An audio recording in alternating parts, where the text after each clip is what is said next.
Hello everyone, my name is Anish Singh Thakur and welcome back to a new episode of Learn with Upstocks.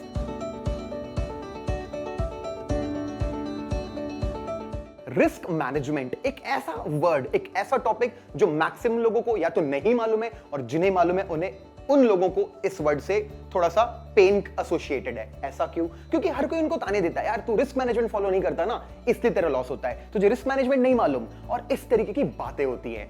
तो क्या होता है risk management, आज हम discuss करेंगे। It's a very big subject, लेकिन मैं इस वीडियो में ट्राई करूंगा 4 सबसे इंपॉर्टेंट टॉपिक्स रिस्क मैनेजमेंट के अंदर आप तक बहुत ही क्रिस्टल क्लियर तरीके से सिंपल वर्ड्स में समझा पाऊं आपको। तो चलो स्टार्ट करते हैं। पहला वर्ड, देखो 4 वर्ड्स होते हैं, पहले बता दूं, stop loss, risk reward ratio, risk पर ट्रेड एंड पोजीशन साइजिंग। 4 चीजें। तो स्टॉप लॉस क्या होता है? स्टॉप लॉस हम सबको मालूम है, एक ऑर्डर होता है। जैसे हम अगर 200 रुपीज पे कोई स्टॉक बाय कर रहे हैं तो मैंने 198 रुपीज पे मैंने स्टॉप लॉस लगा दिया कि अगर प्राइस 198 टच करता है तो मेरा लॉस हो गया। तो लोगों को क्या लगता है कि यार मैं ना 5,000 तक का लॉस कर सकता हूं, 10,000 तक का लॉस कर सकता हूं, 1,000 रुपए का लॉस कर सकता हूं, और इस माइंडसेट से वो अपना स्टॉप लॉस लगा देते हैं। बहुत गलत है। It is called illogical stop loss. Technical and psychological, 2 तरीकों से बताता हूं। पहले टेक्निकल चलते हैं। जब भी हम लेट्स एक एग्जांपल लेते हैं, 500 का स्टॉक है, मैंने बाय किया 500 पे, तो लोगों को लगता है कि कोई एग्जैक्ट रुपीस पे स्टॉप लॉस लगाना है। नहीं, लॉजिकल स्टॉप लॉस लगाते हैं किसी सपोर्ट के नीचे। जैसे 500 पे बाय किया, 497 पे सपोर्ट है। कैसा सपोर्ट है? लेट्स से एक मूविंग एवरेज है, 200 मूविंग एवरेज है 15 मिनट टाइम फ्रेम पे, तो उसके नीचे लगाना है, ना कि रैंडमली कहीं भी। अगर 200 का मूविंग एवरेज नहीं है तो पिवट्स मिल जाएंगे, वीवैप मिल सकता है, कुछ भी मिल सकता है। लॉजिकल आपको उस वक्त ढूंढना है। लेट्स सपोज मैंने लगा दिया 497 पे स्टॉप लॉस। सबसे बड़ी गलती, टाइट स्टॉप लॉस, वही मत लगाओ। आप उसके भी 2 रुपए या 1 रुपए नीचे स्टॉप लॉस प्लेस करोगे। अच्छा, क्यों कर रहे हैं हम ये सब? ताकि जब प्राइस 500 से नीचे डिप करे, 499, 498, 497 पे आके वो वापस बाउंस बैक करके मेरे टारगेट को हिट करे। इसलिए लगाते हैं हम 495 पे स्टॉप लॉस। तो आई होप मैं समझा पाया। लॉजिकल स्टॉप लॉस एक लॉजिकल सपोर्ट के नीचे लगता है और वाइस वर्सा रेजिस्टेंस के ऊपर लगता है, शॉर्ट सेलिंग के केस में। अब साइकोलॉजिकल बात जो आप लोगों को बहुत कनेक्ट करेगी। जब भी स्टॉप लॉस हिट होता है कैसा फील होता है? अच्छा लगता है क्या? नहीं, बहुत बुरा लगता है, बहुत बुरा लगता है। यार मेरा स्टॉप लॉस हिट हो गया, और लोग फिर ओवर ट्रेडिंग करना चालू कर देते हैं। You have connected stop loss with pain. There are 2 things in the world, pain and pleasure. आप कुछ भी करते हो पेन अवॉइड करने के लिए, प्लेजर अचीव करने के लिए करते हो। तो स्टॉप लॉस के साथ गलती से न्यूरो एसोसिएशन जो है ना, पेन का हो गया है। समझ भी आता है लॉस किसको पसंद है। अब एक एग्जांपल देता हूं। गाइस एक बात बताइए, हमने 495 पे क्यों स्टॉप लॉस लगाया था? क्योंकि 497 पे सपोर्ट था, और मान लो 497 का सपोर्ट टूट गया। आपने क्या किया? आप तो स्मार्ट हो, मैं भी स्मार्ट हूं। हमने 495 से 493 कर दिया स्टॉप लॉस, या 492 कर दिया। अब जैसे टूटा आपका सपोर्ट और आपका लॉस बढ़ना चालू हो गया। अगर आप स्टॉप लॉस वहां से नहीं हटाते हो तो आपका कितने का लॉस होगा? फॉर एग्जांपल 1,000 रुपए का। और अगर आप हटाते के नीचे लगाते हो तो 1,500 रुपए का, 2,000 रुपए का। अच्छा, वापस लाता हूं। अगर 497 टूटा तो क्या आप गलत प्रूव हो गए? आप बताओ। हाँ, आप गलत प्रूव हो गए। आपका जो एनालिसिस था वो ये था कि ये स्टॉक अब न्यू हाई बनाएगा 510 रुपीज का, लेकिन ये गिर के नीचे आ रहा है, मतलब आप गलत प्रूव हो गए। तो एक और एग्जांपल दिया मैंने। जब आप गलत प्रूव हो जाते हो आपको वो ट्रेड छोड़ देना चाहिए। अगर एग्जांपल देता हूं, 1,000 रुपए का लॉस पसंद है कि 1,500 का कि 2,000 का? आप बताओ।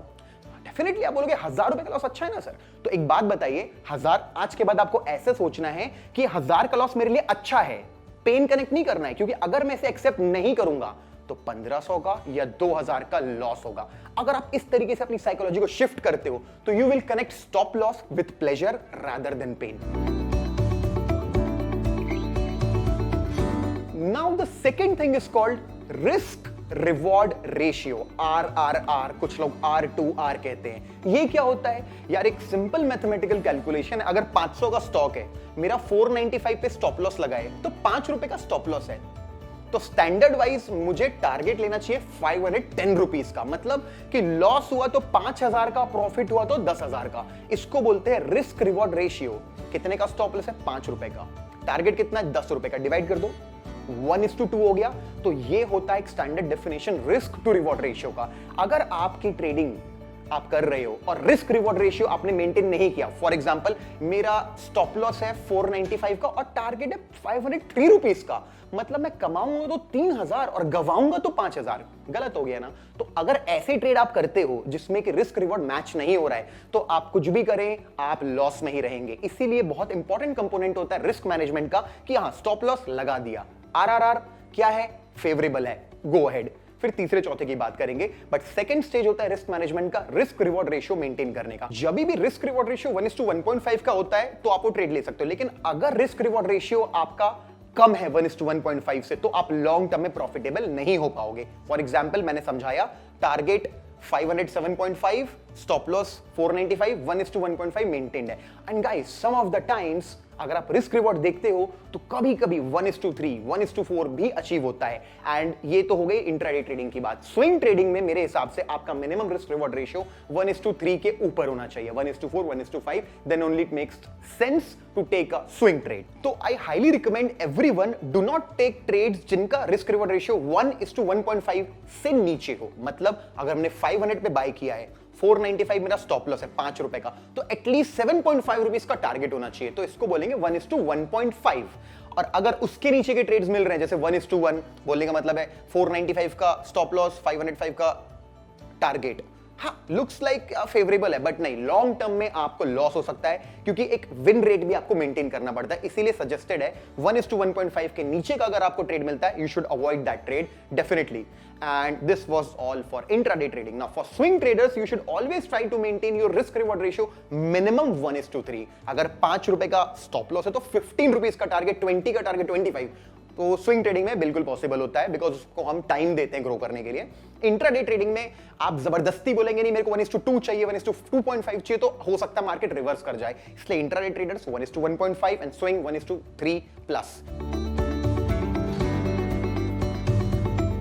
Now the third thing is called RPT। ये क्या होता है? रिस्क पर ट्रेड। ये एक ऐसी चीज है जो आपको चार्ट्स में नहीं मिलती, ये आपको पहले से प्लान करके मार्केट में जाना है। मतलब अगर आप बहुत सारी ट्रेडिंग बुक्स पढ़ेंगे या बहुत सक्सेसफुल लोगों को सुनेंगे, they always tell you do not risk more than 1% of your trading capital, और कुछ बुक्स में लिखा है 2%। आई सजेस्ट यू 2% तक हम रिस्क ले सकते हैं। अगर मतलब यार अगर 1 लाख का अकाउंट है तो 2000 से ट्रेड करूं, नहीं। अगर 1 लाख का अकाउंट है तो स्टॉप लॉस हिट होता है तो 2000 का लॉस हो, आप डेफिनेटली मोर देन 2000 यूज करोगे। अराउंड डिपेंड करता है कितना लेवरेज आप यूज कर रहे हो, कौन सी चीज आप ट्रेड कर रहे हो। तो रिस्क पर ट्रेड मैं सजेस्ट करता हूं 2%, मैक्सिमम 2.5% होना चाहिए कभी भी किसी ट्रेड में। मतलब अगर एक एग्जांपल देता हूं, अगर मान लेते हैं हमारा कैपिटल 1 लाख रुपए है तो मैं 2000 रुपए के ऊपर लॉस नहीं देखना चाहता, तो क्या करूं? स्टॉप लॉस के साथ छेड़छाड़ करूं? नहीं, यहीं पे लोग फंस जाते हैं। अगर आपने स्टॉप लॉस के साथ छेड़छाड़ की तो आपका लॉस होगा। तो रिस्क पर ट्रेड को मैच करना पड़ता है फोर्थ कंपोनेंट के साथ, जो होता है position sizing. Fourth point, position sizing मतलब क्वांटिटी, मतलब कितने शेयर में खरीदूं। अगर मुझे अभी कोई अपॉर्चुनिटी मिल रही है, अभी 500 पे ब्रेकआउट हो रहा है, यार ट्रेड अच्छा मिल सकता है, 510 तक जा सकता है, तो कितनी क्वांटिटी खरीदनी है ये आप अपने मन से नहीं चूज करेंगे। आपके अकाउंट में 1 लाख है तो पूरा 1 लाख का नहीं खरीदेंगे, पूरा लेवरेज नहीं लेंगे, क्या करेंगे? तो इसका सिंपल फॉर्मूला होता है पोजीशन साइजिंग और quantity is equals to RPT, risk पर trade divide by stop loss in rupees. मतलब quantity is equals to RPT by stop loss in rupees. अब एग्जांपल, 1 लाख रुपए का अकाउंट है, 2000 में रिस्क कर सकता हूं, ठीक है, स्टॉप लॉस 5 रुपए का है, ठीक है। तो अगर मैं क्वांटिटी पे जाऊंगा तो आरपीटी कितना है? 2000 रुपीज। डिवाइड किससे करोगे?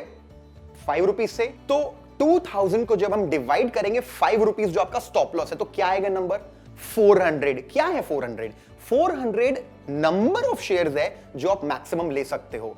तो 400 शेयर्स के ऊपर अगर आप लेते हैं, जैसे आपने 500 ले लिए, 600 ले लिए, आपका लॉस मोर देन 2000 होगा, 3000, 4000, और आपने रिस्क मैनेजमेंट को खराब कर दिया। लेकिन अगर आपका लॉस 2000 ही होगा तो आप टेंशन नहीं लोगे। ओके, मैक्सिमम रिस्क कितना मेरा 2% अकाउंट का, कोई प्रॉब्लम नहीं है, मैं ले सकता हूं, because losses are inevitable in stock market. The secret is not to avoid them but to manage them. अब उनको मैनेज करने का फॉर्मूला मैंने अभी अभी दिया आपको, RPT divide by stop loss. तो जो लोग, अब देखो ऐसा नहीं कि 400 ही लेना है, आप 300 भी ले सकते हो, आप 250 भी ले सकते हो, 350 भी ले सकते हो, बट 400 के ऊपर नहीं ले सकते हो। अगर आप ये फॉर्मूला यूज करते हो तो आपका लक अच्छा नहीं है, आपका मैथमेटिकल एज अच्छा है। जितने ट्रेडर्स इस दुनिया में सक्सेसफुल है, they are not dependent on some signals or some predictions. They are dependent on a lot of things, analysis, psychology, but risk management is a big quadrant in success of all the successful traders. तो ये जो मैंने आपको समझाया ना RPT वाला formula, ये equity trading के लिए होता है, इंट्राडे ट्रेडिंग के लिए, ठीक है। अगर आप स्विंग भी करते हैं तो फिर आपको कैलकुलेट करना पड़ेगा कि मैं अपने पोर्टफोलियो का 2% 3% डिवाइड करूंगा, उस हिसाब से स्टॉप लॉस को मैनेज करना पड़ेगा। फॉर्मूला भी ये यूज कर सकते हो। So this is for swing trading and equity trading as well. अब कुछ बिगिनर्स का डाउट होता है, सर 400 क्वांटिटी खरीदनी है अगर मेरे को, तो इतने पैसे, 1 लाख रुपए से ज्यादा का ज्यादा लग रहा है। अगर 400 को मल्टीप्लाई करोगे तो ज्यादा हो रहेगा। इस लेवरेज मिलता है इंट्राडे ट्रेडिंग में, इतना जरूर मिलता है कि आप ये फॉर्मूला यूज करके कर पाओ। और सबसे अच्छी बात, जब भी आप ट्रेड करेंगे पूरा पैसा रिस्क पे नहीं जाता आपका। You will always have some money left in your account कि अभी अब एक पुल बैक आता है तो दोबारा आप री एंटर कर पाओ। तो these 4 are the main pillars of risk management. Stop loss, psychologically pleasure connect करना है एंड लॉजिकल लगाना है। Risk reward ratio minimum 1:1.5 for intraday, for swing trading 1:3। Risk पर trade I suggest you don't go more than 2 or 2.5%। And जो last चीज थी सबसे important, position sizing. Simple formula RPT divide by stop loss and you get the quantity. अगर आप इन चीजों को follow करते हैं, लॉन्ग टर्म में बहुत हाई प्रोबेबिलिटी होती है कि आप एक प्रॉफिटेबल ट्रेडर बनोगे।